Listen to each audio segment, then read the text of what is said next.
నుండి మన చెల్లి వరకు జాబులు వచ్చున్నాయి. ఆ జాబు చూసిన తక్షణం నేను ఆ ఢిల్లీకి పోవాలని నిన్ను అతి శీఘ్రంగా ఆ స్థానంగా ఆజ్ఞాపించున్నాను.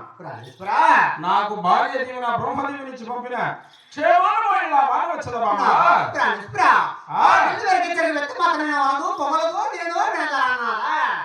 అంతే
నువ్వు పెద్దవాడైనా నీకు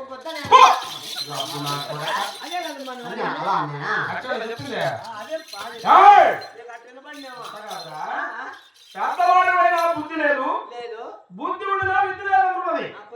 బుద్ధి జ్ఞానం కూడా లేదా? కొంచెం ఉందంటే అంత బుద్ధి విద్య కూడా లేదు వాడిని నేను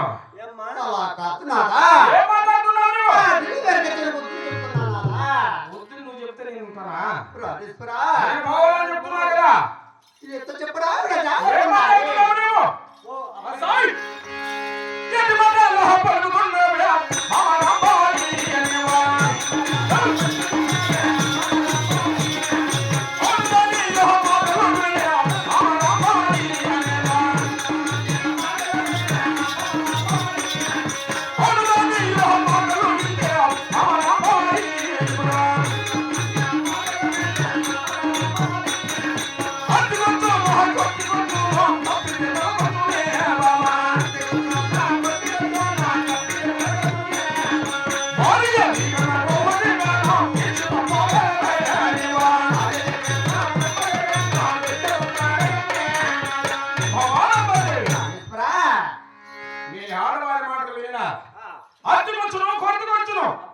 లేక తప్పితే తలకు తెచ్చి పెడతారు.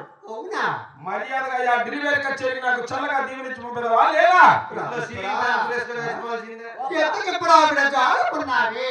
ఎంత చెప్పినా వినను వినిచాలను.